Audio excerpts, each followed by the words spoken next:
So basically, when we're talking about cultural data and its protection, we're talking about the way of living, the way of knowing, and the way of sharing information, knowledge that we have worldwide, and saving that from commodification, which is a word that basically means when data becomes like money, becomes a commodity that you can trade. So when you're starting to trade that information about culture, as well as the militarization of data, because the militarization of cultural data can actually take our knowledge, our data, and turn it into systems that are deep fakes, that look like humans, that manipulate our opinion, that interfere in elections and affect democracy and so on.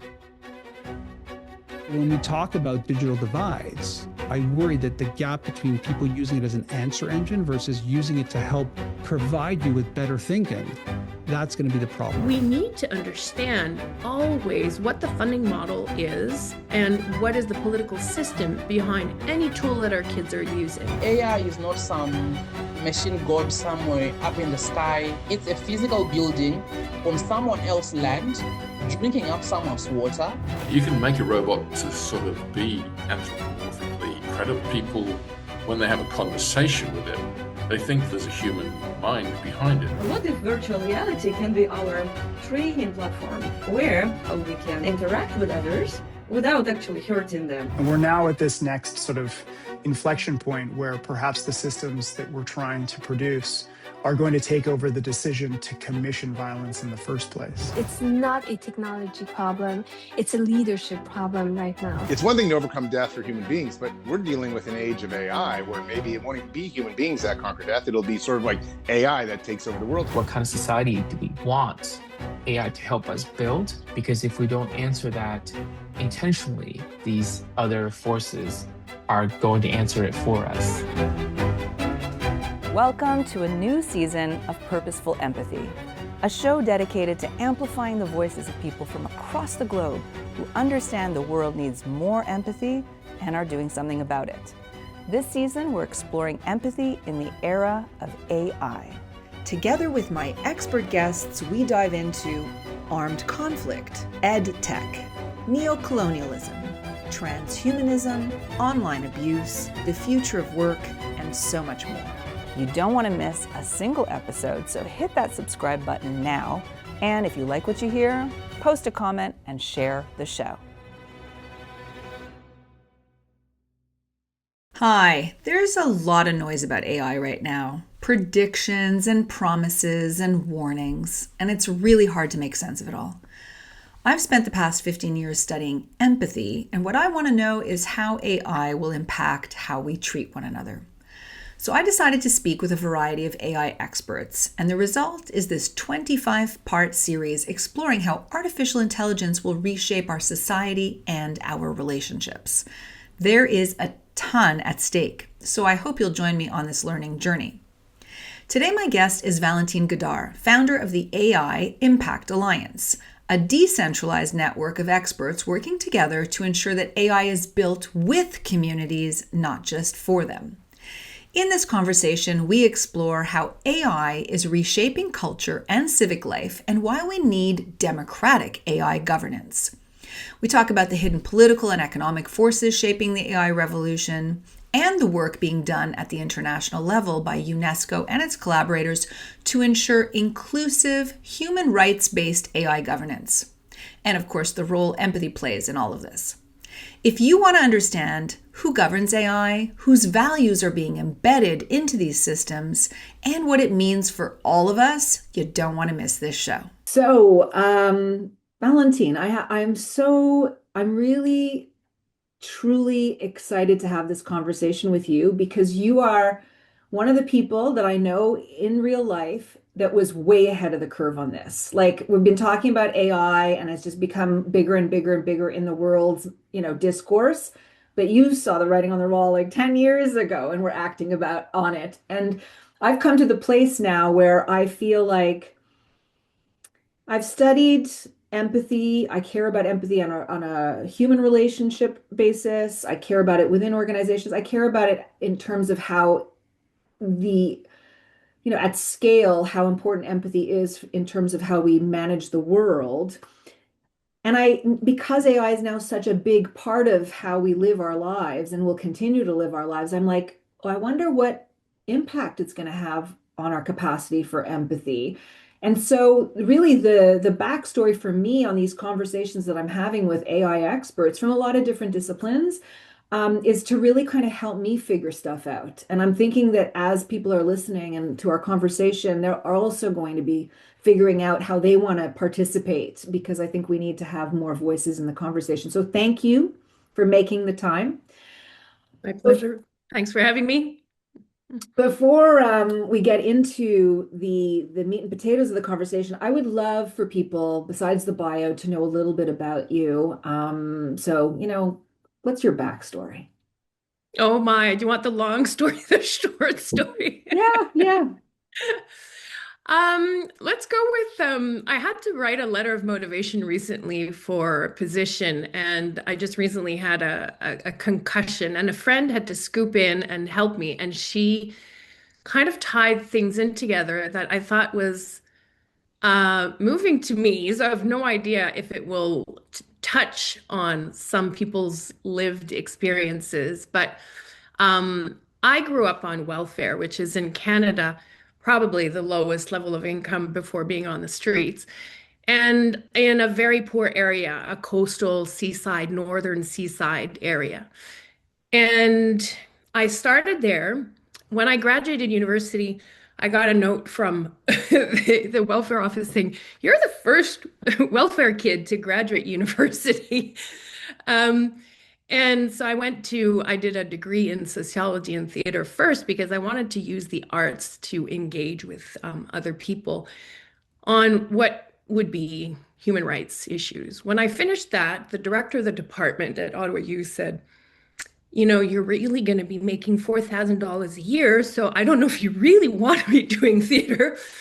And I was like, okay, well, I do need to make a living, so maybe I'll go to law school.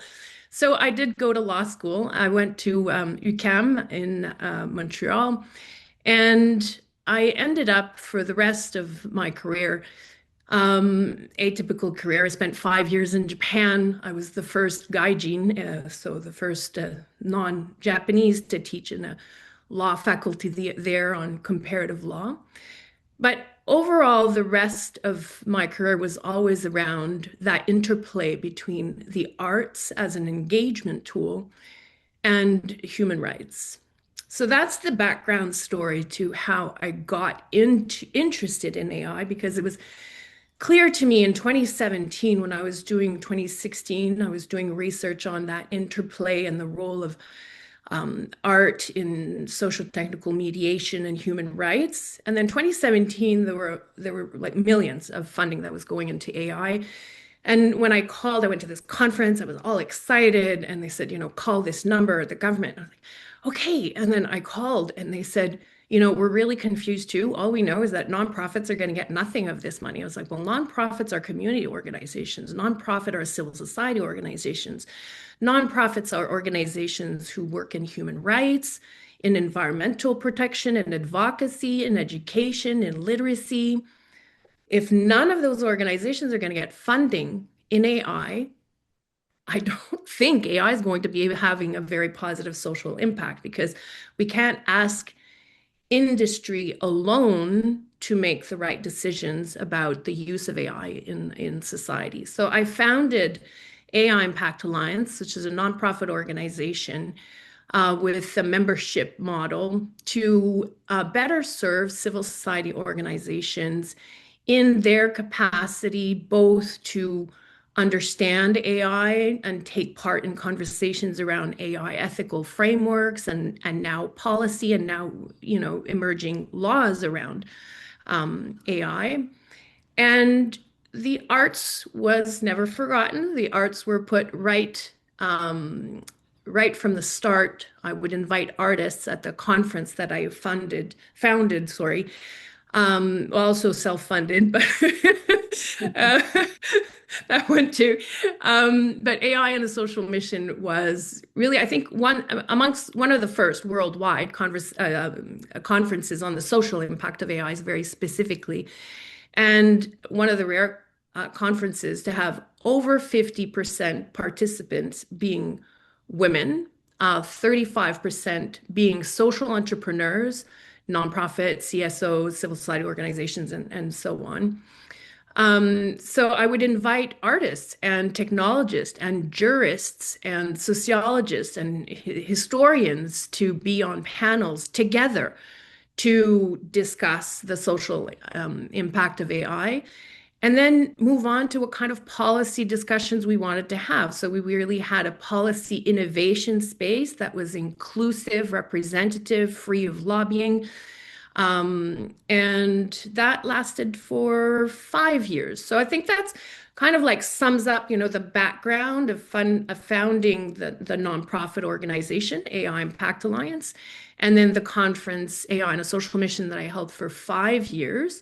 And then maybe one more very key part of the history of what I've been doing is in 2019, I received funding from the Canada Art Council to hold workshops across Canada in all provinces and territories, to ask artists, art will have an impact on you and your community. Here's what AI is, and here are the potential implications.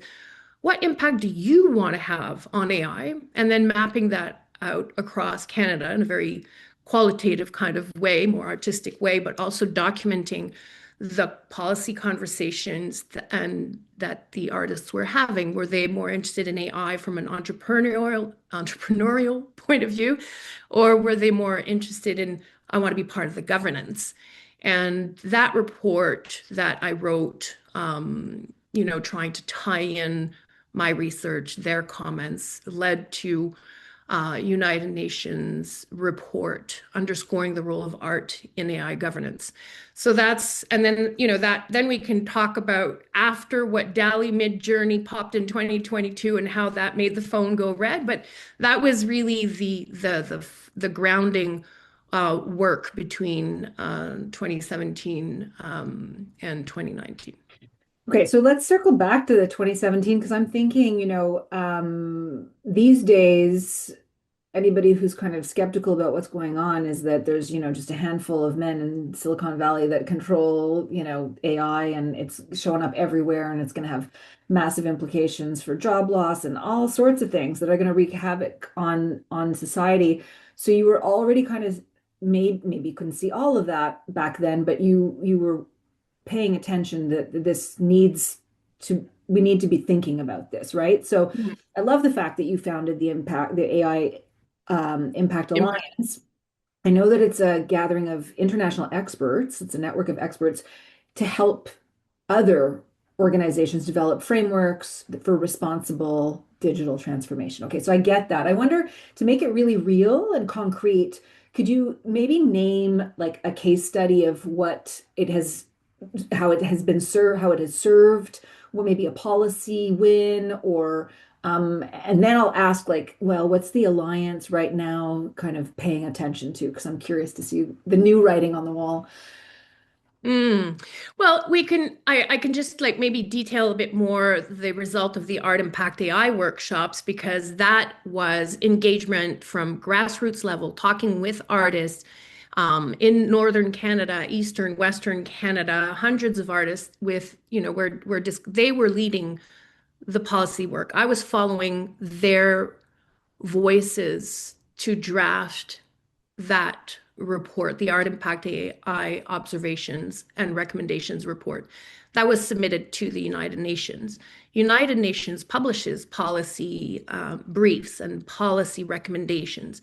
And in that work that I did with other, international, global South, global majority experts, that report that we discussed together underscored the importance of art in AI governance. That work continued, after, let's say, DALL-E, Midjourney, and ChatGPT of this world were launched, and all those generative AI tools were launched. Then I started working with associations, guilds, unions in the arts and cultural sector in Canada, OCAD University, different who has a policy hub, and then that all those conversations that we've had together led to another round of funding from the Canada Art Council. And everything takes time, right? So at this point, what we were doing is creating a resource cluster for all these organizations and artists to be able to come together and get access to information so they can hash out their own policy orientations. It's AI Impact Alliance is really not about drafting policy and edicting policy. It's more about the gathering and thinking together with proper information, no hype, no lobby, just pure legal, economic, social, cultural, political implications, understanding so that we can move forward collectively in making those decisions. So that report, that was work that was done in 2024. And then that work in 2024 has led to work that I'm now doing with UNESCO at the international level again, bringing that proposition of a tool, of a repository, of an online resource cluster with information about intellectual property, about the value that we're giving to cultural data and how it's being used and appropriated or siloed in Silicon Valley, and empowering civil society organizations to be able to inform policy and do advocacy and engage their citizens. So that's a thread of actions since 2017, maybe more specifically 2019 when we held the Art Impact AI workshops, leading now to UNESCO-led work, international group of collaborators to be able to engage a larger number of people to understand the implications and allow civil society to be actively part of policy orientation. Policy sometimes even is a word that might not mean anything to people, but it means, in short, we are part of deciding how we want AI to be used in society. What do we want funded? What do we not want funded? How do we want our government to use AI? How do we want AI to be used by marketing firms when they're generating images that take away jobs, gigs for gig workers in the arts and cultural sector? There's the new report that came out. There is already proof of loss for the arts and cultural sector workers and artists. And the market is deciding before the rest of us have the time to really think about what the implications are for our culture, for our democracy, for our economy. If our artists can't make money and can't make a living anymore, what is that going to mean to the social fabric? So maybe we can tie that back into empathy, because if we don't have a strong culture in what is going to be the gel in our society between us, with our neighbors, with larger groups of neighbors, with our whole city, how do we bring people to express themselves and share ideas? That's what art and culture does in our society, and it's fundamental in a democracy, because democracies is about being able to make informed choices.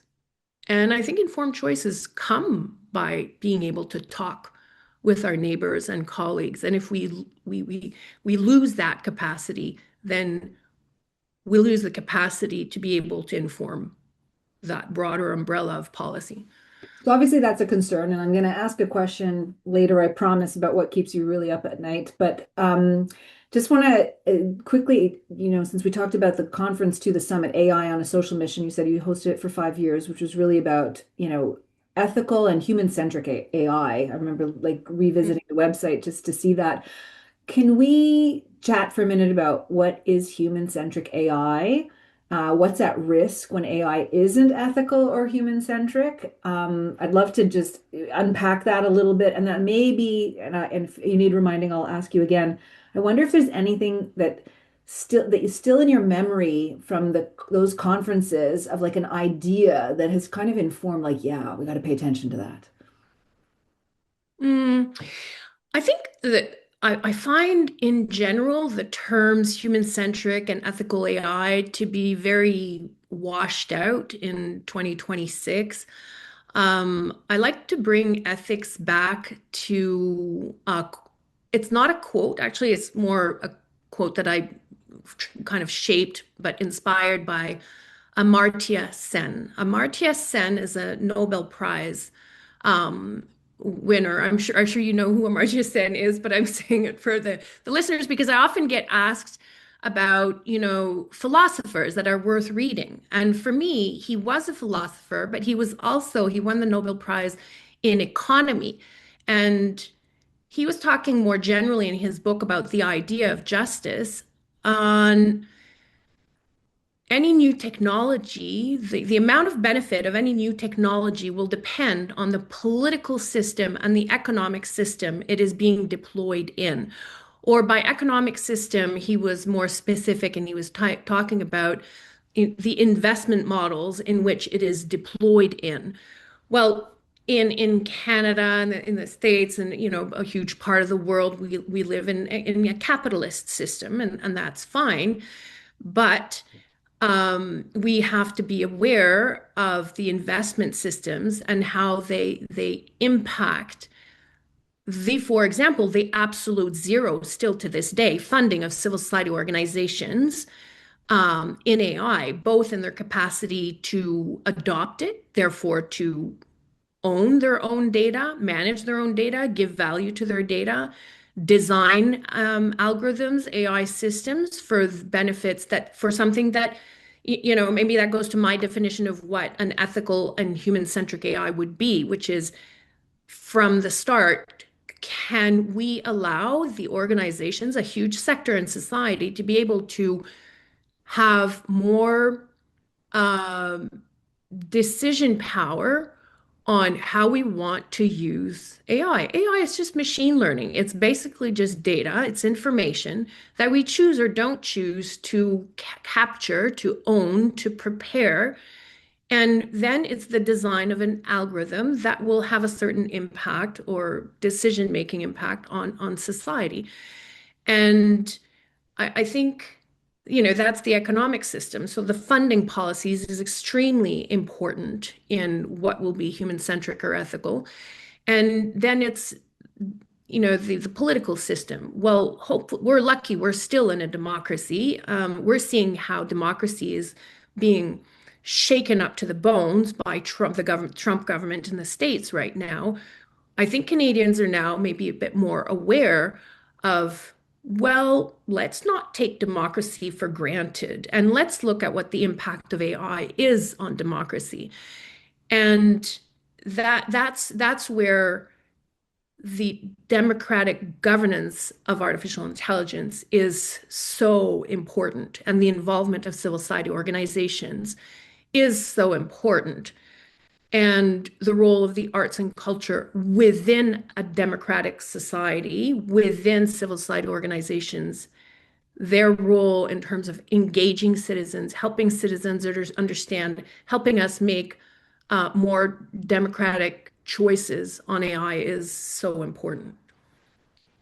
Yeah, and so I guess since you're steeped in this, for listeners and viewers who aren't immersed in the conversation about AI but are feeling its presence and are sort of like now it's starting to reverberate all over the place, whether it's at home or at work or in their relationships, I wonder if you could share a question that you think we should be asking ourselves. Like, what should be top of mind as we navigate the world, and how should we be contributing to the conversation? How should we have our voices heard? That's a huge question. I think what comes to my mind right now, the most urgent thing is youth. I've spoken to a number of younger people. They're 11, 12, 13, 14, 15. And some of them will say, I use ChatGPT every day now because it avoids me making decisions. Well, making a decision takes energy, mental focus. It's energy. It's a mental charge. It's a job to make a decision. And some of these, a growing number, disturbing growing number of young people are relying on mostly ChatGPT for mental health chats, for making decisions of all kinds. Well, we need to understand always what the funding model is and what is the political system behind any tool that our kids are using. In this case, ChatGPT, well, it has, come out recently that not OpenAI itself, but that the staff, such as Brockman, I forget the name of his title exactly, but those employees, top-ranking officials at OpenAI, they make a lot of money, and they give a lot of money to the Trump government personally from their own pockets, not the company pocket.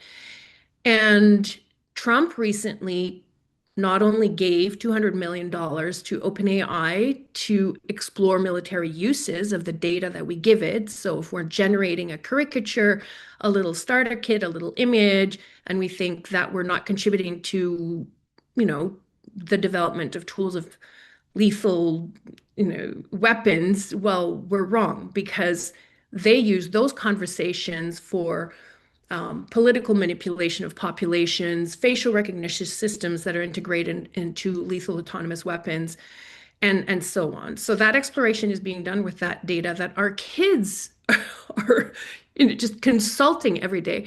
And then the Trump also told OpenAI, dewoke your system. Well, dewoke your system is going to have an impact on the answers that our kids are getting. So the very minimal, and I'm not like, and then we can go into the whole conversation around the use of those tools and how they've led to actual suicides and murders in the States. And there's lawsuits against OpenAI for, literally bypassing a human network of social workers. Maybe human AI is really not the right expression in this sense, because leave the human jobs to the humans and do what a machine can do well. Stop trying to do the reverse. So I think I'm losing track of your question. I'm going on, but I think we need to understand, and maybe that's a way for us to understand. Our data is coming from our kids. Our data is coming from everywhere in society. There's so many people using ChatGPT. Where is it going? And then where is it going to come back to? Is that data that our kids giving, is it going to come back and help them have a democratic society to live in? I don't think so. I want to talk to the broader issue of democracy in a bit, because that's a big beast. But since you brought up youth, I want to really dig there. Two things happened for me that I think about a lot now. One is I'd never used ChatGPT for anything emotional or, advice or things that were going on in my personal life. And then one day I did. I just for fun described a situation that I had with my mom. And I said, using high emotional intelligence and trauma-informed analysis, Yep. let me know what you think happened and how this could, be done differently or repair. And it spit out like a PhD analysis of like the wounds and the traumas and the triggers and the this, that, and the other. And and then it said, shall I write a letter of repair to your mom? And would you like a letter of repair from your mom to you? And I was reading it and I was like, oh my God, if only we spoke to each other. You know what? It was quite something. And then around the same time, I was overseas at a conference and the speaker was invited. So he's an expert on existential risks. That's what he looks at. And the conference organizer said, can you take a look at what risks might be inherent in the growing trend around children having personalized learning bots, okay, that's coming down the pike. And so he set the stage and he's like, what parent wouldn't want to have, just like we, back in the day, people were disbelievers that we would have personal computers, and we all have personal computers, and now we walk around them in our hands. And so he's making the case that we're all going to have in our families, for our children's sake, these personalized learning bots. And not only are they going to help guide your child in the appropriate learning style that matters to them, but mentor them and help them out.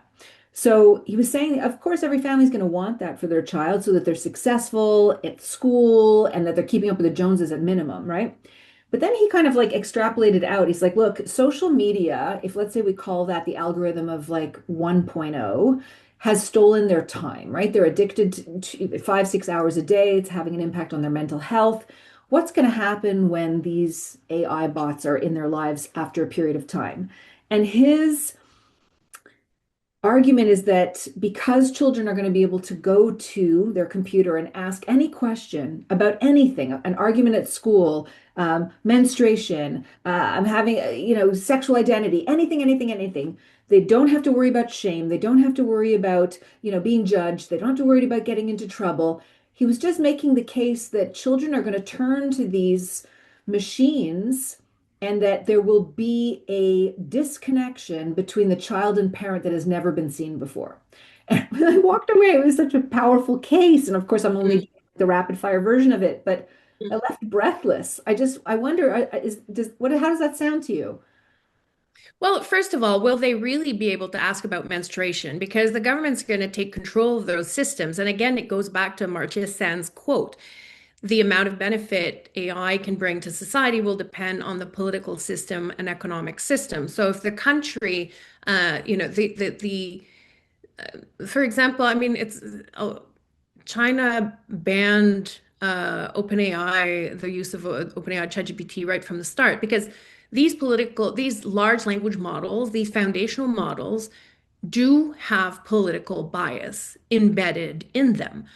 And you can now, you don't have to use ChatGPT. You can use an open source large language model, foundational model, put your own data set over it, like a little Lego building house. The foundation would be the large language model, the foundational model. And on top of that, you can put data sets, and they can be like one huge, large government, entire country data set, or they can be like data collaboratives. But we won't get into that level of detail today, but just to say that you have control around the data that you put in the foundational model, and your foundational model itself already has embedded political bias into it, and those are demonstrated by research. So if, let's say, you say, okay, I'm Canadian, and we're having a political debate in society around, are we allowed to talk about sexual identity and orientation in schools? Well, we're going to have that same debate whether we're allowed to ask that question or not with the chat bot that is being used, deployed, approved by certain governments. So going back to whether, I think it's a bit naive to think that, yes, kids will be able to ask any kind of questions that they want. On the contrary, the conversation will be curated by the owners or controllers of those large language models and chatbots.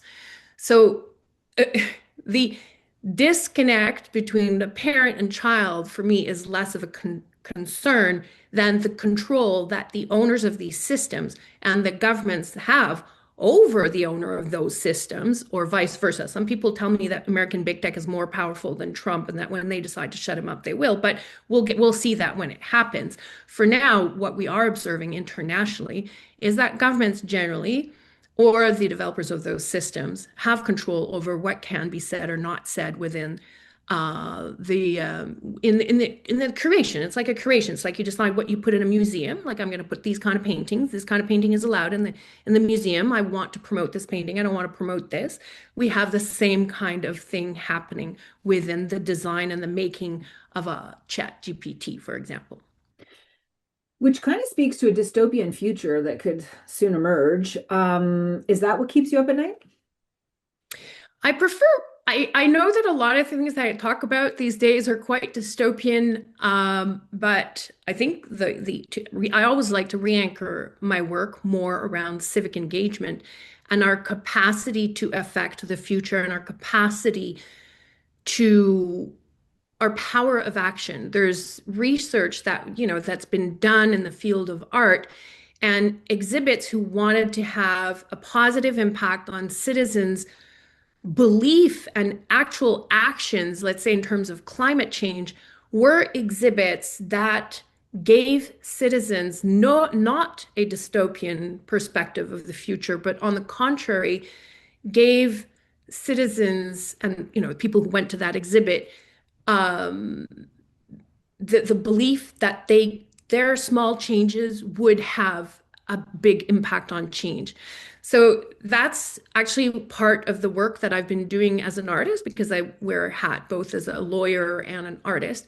And the work that I've been, doing in terms of AI ethics, policy research, bringing those two hats together is around best curatorial practices. And those best curatorial practices have to do with how we can use art in exploring AI ethical issues, AI policy questions with citizens to have, first of all, to make sure that it leads to legitimate democratic processes in policy innovation, but also that it engages a broader part of the population, diverse, inclusive conversations on AI, orienting AI futures. And one of those best practices is around not causing fear. Fear does not lead to action. And I'm really, really happy to say that that work will be in the module of training that UNESCO will be launching in April. So I hope that our listeners have a chance to look that up or follow me or find those best curatorial practices in when we're using art in AI ethics, so that it doesn't become ethics washing, so that it really leads to a more informed conversation with a broader segment of the population, more diverse voices being heard in AI ethics and AI policy. So I guess that's what keeps me awake, but not in a negative sense. Just I keep going for that that goal of bridging civic engagement with policy innovation. We have power as citizens. So I love the direction that this is taking. Could you describe either one of your own works or some work that you've come across that gives you that sense of agency and of community and of optimism? And then separate from the art, I wonder if you could also speak to like, well, what do us regular folks, citizens in the world, what can we do? What would be like step 1, 2, 3? What could we do? Okay, I'll try to remember to come back to 1, 2, 3, and I'll try to think of an artwork. I can just very quickly mention the Algorithmic Frontiers. It's an online exhibit I received funding for by Mozilla to make my own art and test and process while making art what the different implications were. Is this my art? Like, from, if I use generative AI tool, at what point is it not mine? Does it, as an artist, does it not feel like mine? And then put my lawyer hat on. Well, who cares about your heart? How would this pass the legal test of, intellectual property, for example? And who's making money when you're paying for Runway ML? You're giving your art. You lose the intellectual property of the watercolor you made to give it to Runway ML. It generates something that's sexist and racist and sexually objectifying back to you while they're making money and you're paying for it. So that's the kind of like thought process that went through my mind when I was creating those 12 art pieces.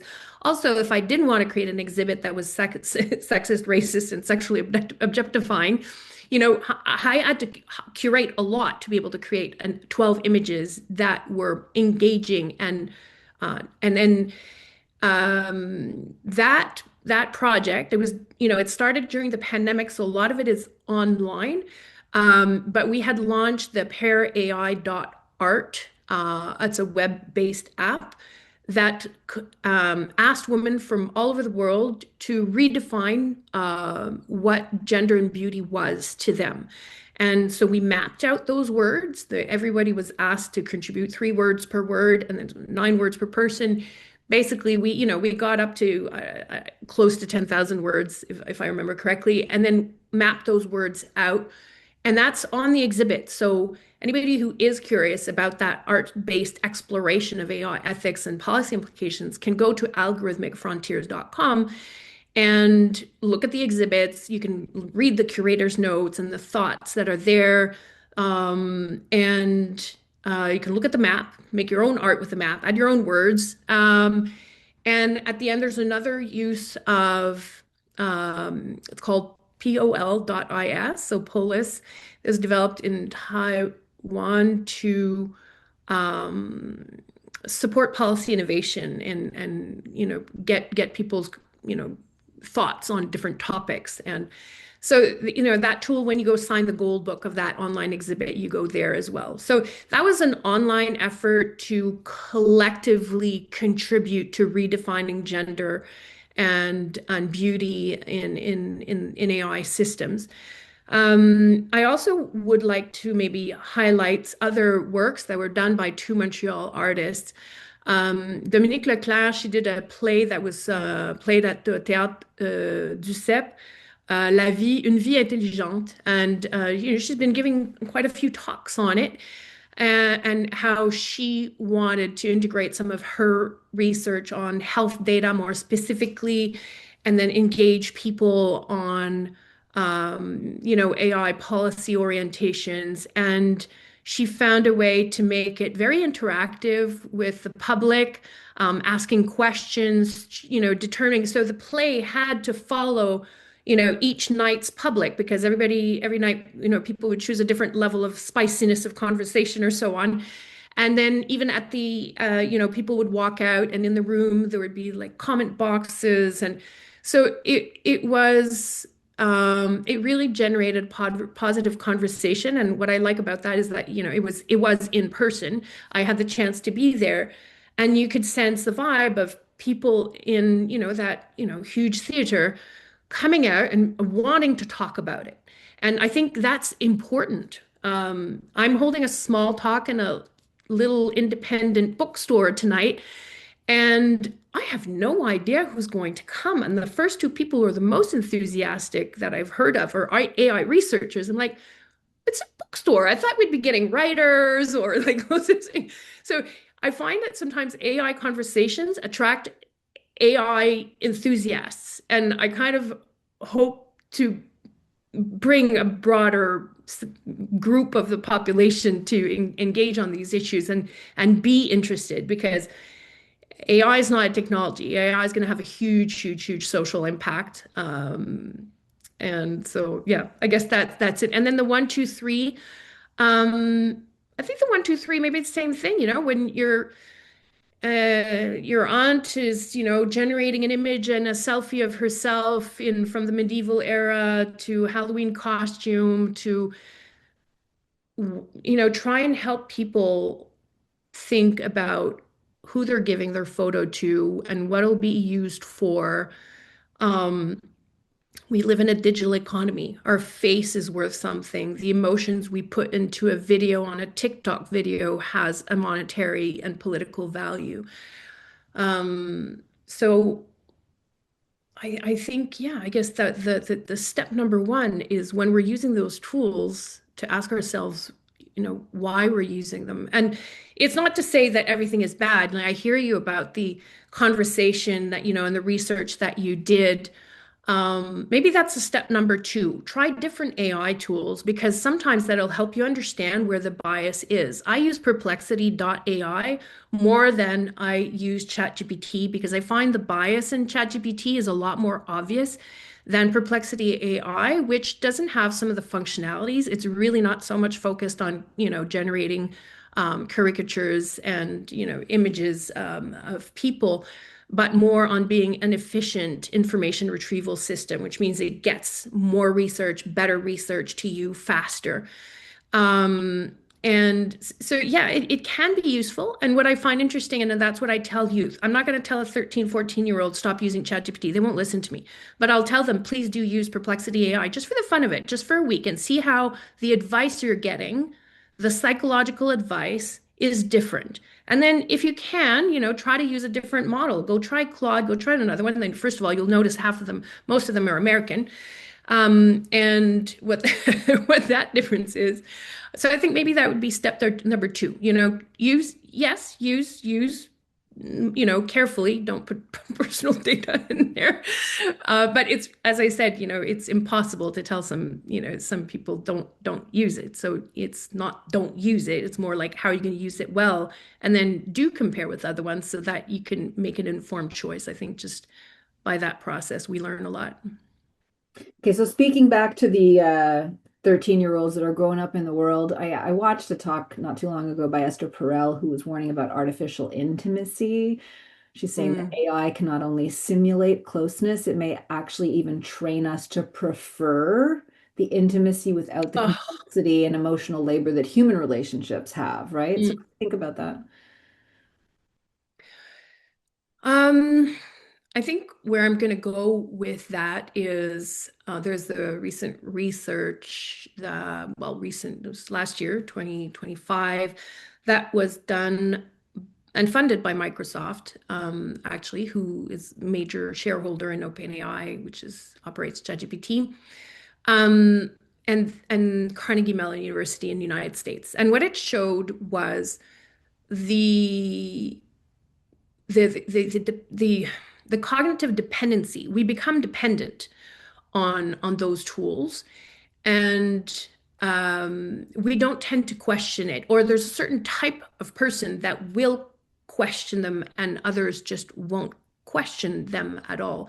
So when I talk, and then not outside of that research model, and thinking about their business model, and it has been shown or discussed by experts that their business model requires to collect more data all the time. So they will urge and finish, ChatGPT will finish with a question, do you want me to do this? And Perplexity used to not do that, and now they did started doing, because it's a race to collect data. Ask a question, great answer, wonderful. Do you want me to do this for you now? Because when you do this for you, you're going to get more data. You're going to give me more data. And so my question is, yes, it's easy for those systems will cause a certain loss of cognitive agency. It will cause dependence, and the business model is designed, of those generative AI systems, is designed to collect more data, to collect more money. And I think that's, for me, where the risk is, because if we're talking about their mental health, and we can associate that with social media and how irresponsible those companies have been with managing social media and kids' mental health, I don't think we're headed in the right direction. And there are discussions now, a lot of discussions around just pure banning the access to AI for kids, or generative AI models for kids. And that's not an easy question to answer. I held a workshop with experts in AI and children, and kind of asking what could be our Canadian Charter of Children's Rights. And the banning itself comes with, well, how do I know if you're 14 or 18? How do I know? Oh, well, what am I going to do? Ask for your identification card? Ask for ID of youth? What kind of data is that collecting? And who are we giving that data to? I find that very scary. So I don't know if banning is such a and then surveillance, oversight, who's using and watching, and who's, is that a government that is against women's rights? Seeing if a girl is asking about abortion or anything that would look like a potential abortion, that in the States would be very scary. So yeah, that's where when you ask that question, that's where my mind goes. I don't have like a black and white answer. I think it's an important question to have collectively. Yeah, and I think this is why I'm very interested in these conversations. Is I want to really formulate, where I think the risks are, and what kind of what conversations I can participate in, because I think about how AI might influence or impact humanity's capacity to empathize? Like, it is now a question front and center for my mind. So this is my penultimate question. What do you think will happen, or what are the risks in the realm of probabilities? I mean, if I'm going to have a dystopian answer, it is going to be this one.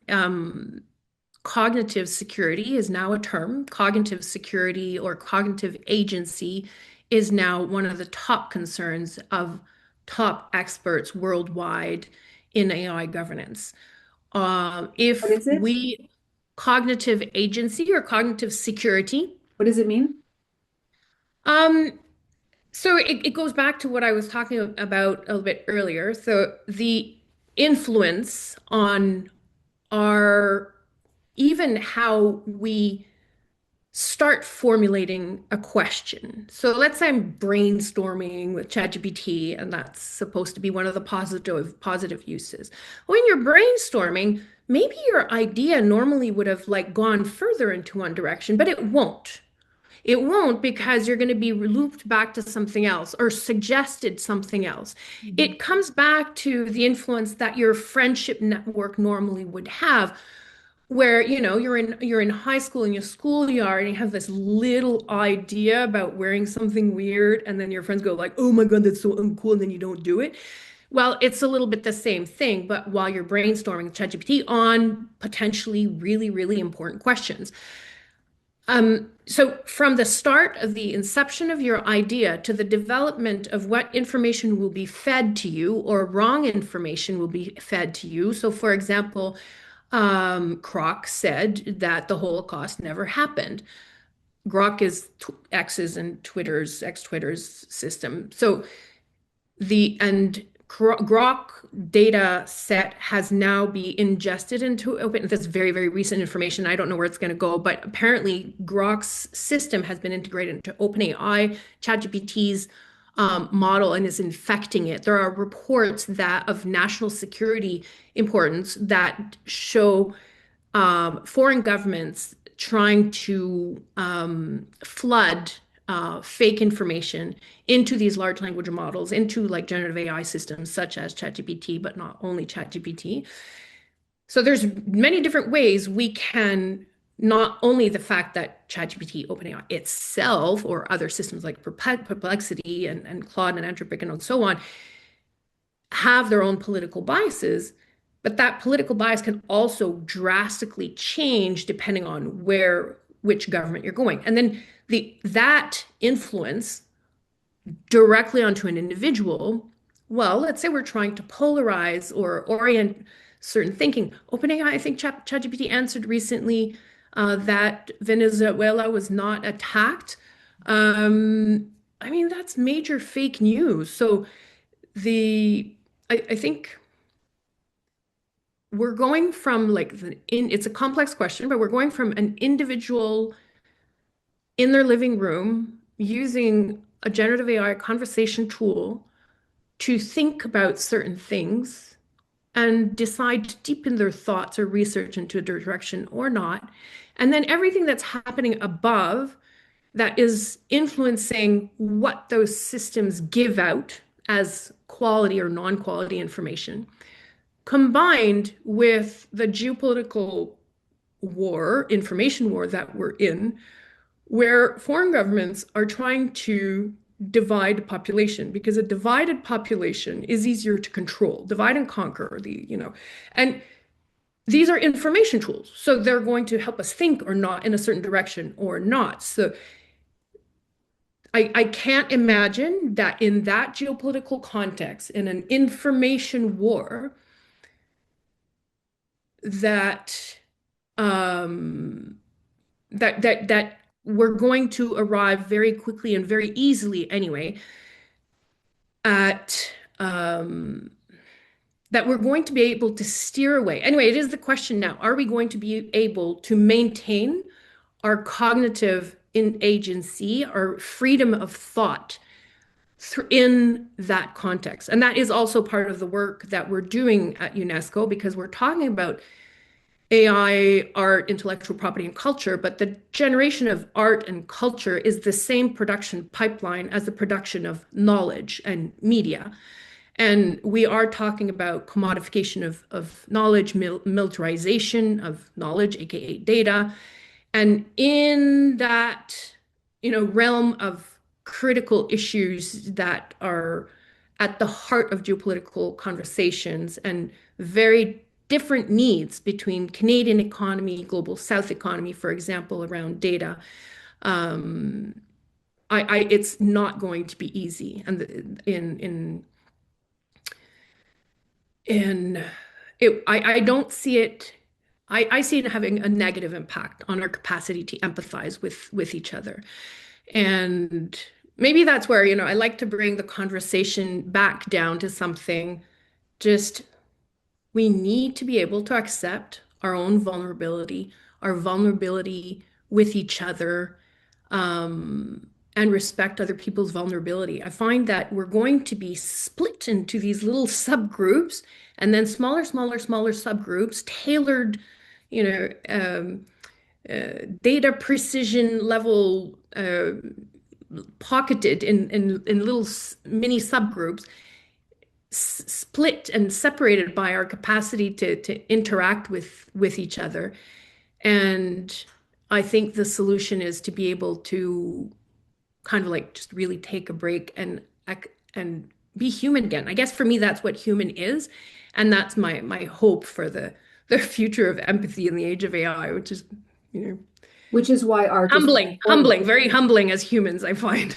and why art is so important, right? Because art connects us. And I mean, just the origin word, Einfühlung, empathy, is to feel with or feel into. So, yeah.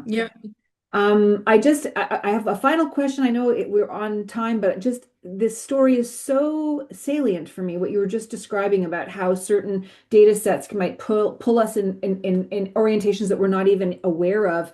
It had never even occurred to me until I heard you speak, Valentine, that Valentine, like Christine. Okay. Yep. Yesterday, my daughter, so it's Black History Month, and everybody in the class has been invited to choose someone to do some research about within the Black community and do a presentation. And her first, she came back 2 days ago and she said, "Oh, I wanted Viola Davis, but my other friend got it. She's like ahead in the alphabet order, and so I'm choosing Serena Williams." I'm like, "Oh, well, Serena Williams is amazing." So we were talking about that. She comes home yesterday and she's like, "Oh, I think maybe Kamala Harris would be even better." And I was like, "Oh, great. Like, whatever. They're both amazing women. Like, I think you're fine with either." And then for fun, I had the reflex. I was like, I'm curious to know what ChatGPT would have to say about this. So with my daughter present, explained the scenario, and they did sort of like the pros and cons of each. And only in retrospect, now that I've heard you talk about it, do I realize that was there a bias in this data? Because they basically sold the idea that talking about in grade 4, Kamala Harris as a political leader, even though she's broken a lot of barriers, is a much more complex conversation. Whereas Serena Williams, 23 Grand Slams, and it's like you can get the wow factor with your class so quickly. Oh, there you go. I just wonder, like, what's that? Let's make sure women don't go into politics. Thank you so much, ChatGPT. I'm going to have to think about that. Yes. Yeah, no, for sure. And if you like try to generate my biography off of ChatGPT, it'll like wash out everything. Anything that I say is about political economy, it gets completely washed out. I even did a search once because I was a bit irritated that the media in Montreal, in Quebec, were always quoting men in AI ethics and not quoting a lot of women. And then they had this whole article on the ethical impacts of AI in art in Le Devoir, and they quoted 5 men. I'm like, seriously, I've been in that field forever.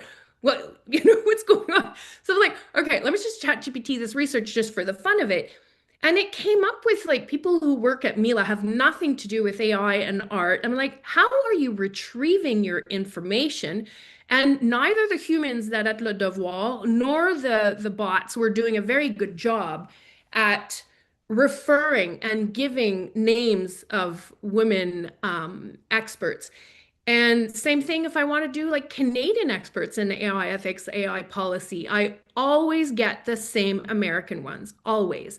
So that also I find, we're going to have the political, regional, gender bias. Imagine if you're in the global south, what kind of representation of your experts you're going to get when you ask those questions and the cultural nuances behind those answers. Yeah, I love the example you gave about, I'm sorry, grade 4, we're ready for politics. Politics is not something to be scared of. Why are they trying to scare people out of politics, right? Politics is about making civic choices about kind of future we want to live in. So, Valentine, I'm aware that AI Impact Alliance is now part of a global network of civil society organizations in AI governance, which is part of, I think, UNESCO's project of, in quote, scaling inclusive, human rights-based ethical AI governance. I'm so glad to know that there's something like that out there at a global level. So, congratulations. And I want to just read back some words that you posted recently on LinkedIn about your collaboration. You say, it brings me a renewed hope that despite the current chaos, we can still steer AI for better use than increasing socioeconomic inequalities, surveillance, and killer bots. So I'm just wondering if you want to share with us a little bit more about what is happening internationally and what you're plugged into and what people could start to pay attention to and maybe learn about. Sure, with pleasure. Let's maybe start with a little bit more information about this new network at UNESCO. It's a new network that was created thanks to Patrick McGovern Foundation, and it brings together civil society organizations, so NGOs, smaller NGOs that are working in AI ethics to allow us to collaborate on a number of really key critical questions that were identified by the group themselves, the network themselves. And one of them is the engagement, the literacy, the understanding of AI ethics, and supporting other civil society organizations, NGOs worldwide in gaining tools and an understanding and new methods to be able to engage the citizens and the communities around them to understand AI ethics and then translate that into AI policy. In that group, the kind of work that I was doing is art-based engagement, so helping civil society organizations, NGOs, and citizens use the arts to improve literacy, improve an understanding of what AI is and what the important ethical considerations are, and translating that into policy. But the main work that I've been doing is I've been co-leading a group on intellectual property and culture with IT for Change, which is an organization that's based in India.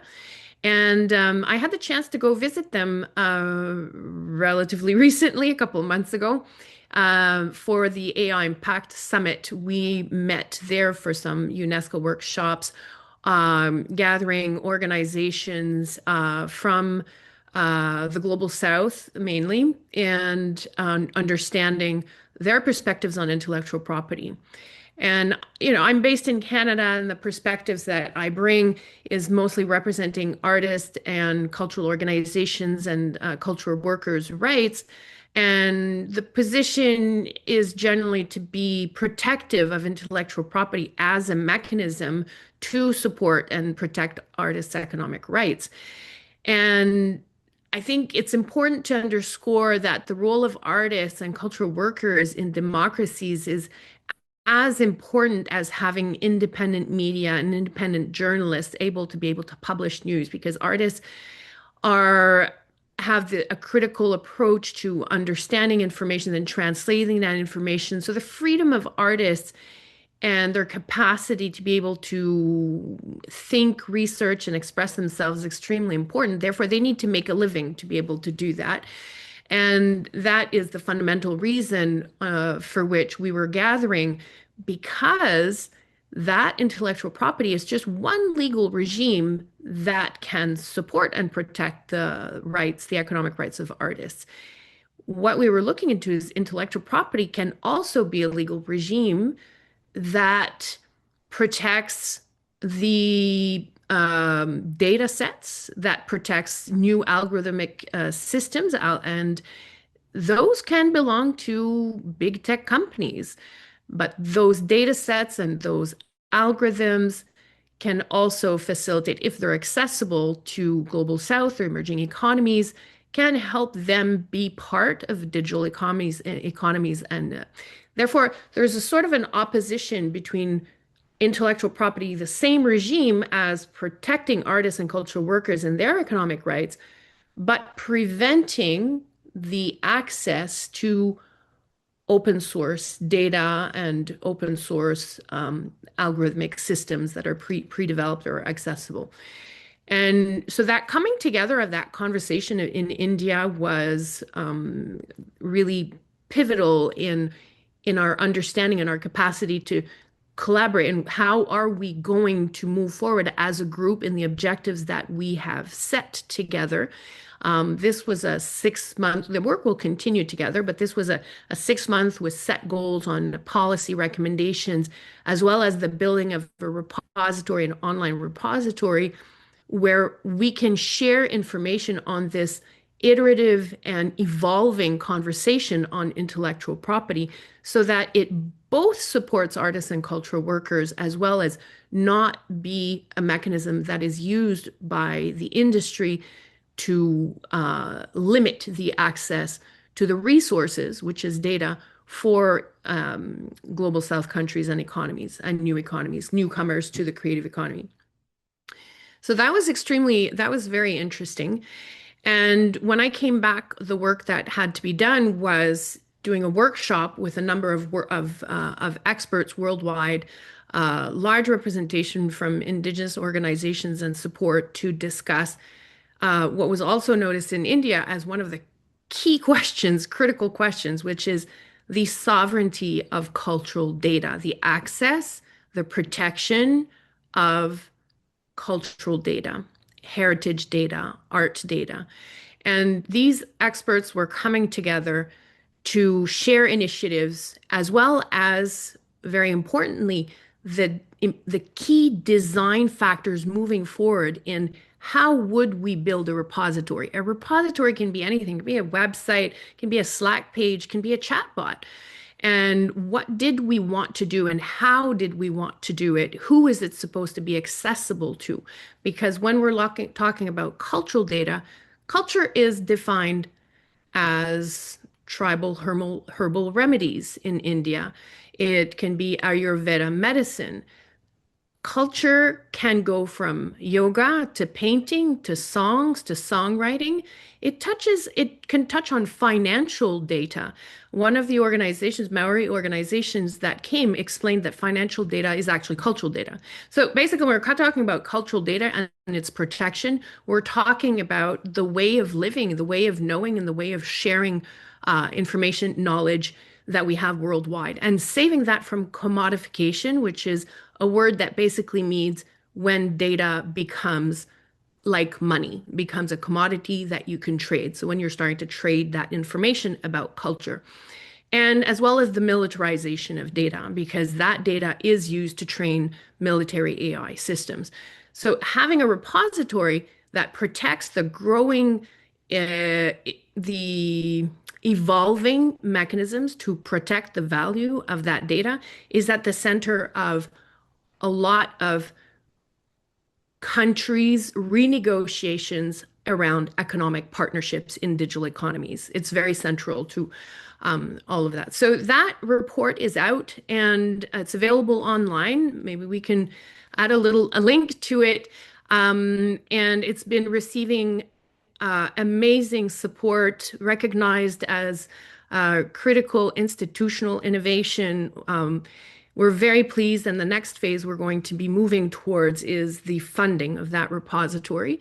So we're going to start working with UNESCO on the dissemination and looking for partners to fund the development of that repository on IP and culture. That work sounds so important. And I immediately go to sort of museums in London that have artifacts from Egypt and other places in Africa that doesn't belong to them, that it was, expropriated from them. And this is a sort of newer version, the modern day version of that, right? And we don't want others to be able to own it, control it, and monetize it, right? This is really important work. I'm glad that you're Hmm. part of that And yes, exactly. And or use it against us because the militarization of cultural data can actually take our knowledge, our data, and turn it into systems that are deep fakes, that look like humans, that manipulate our opinion, that interfere in elections and affect democracy and so on. So most definitely, we don't want that data to be commodified and militarized.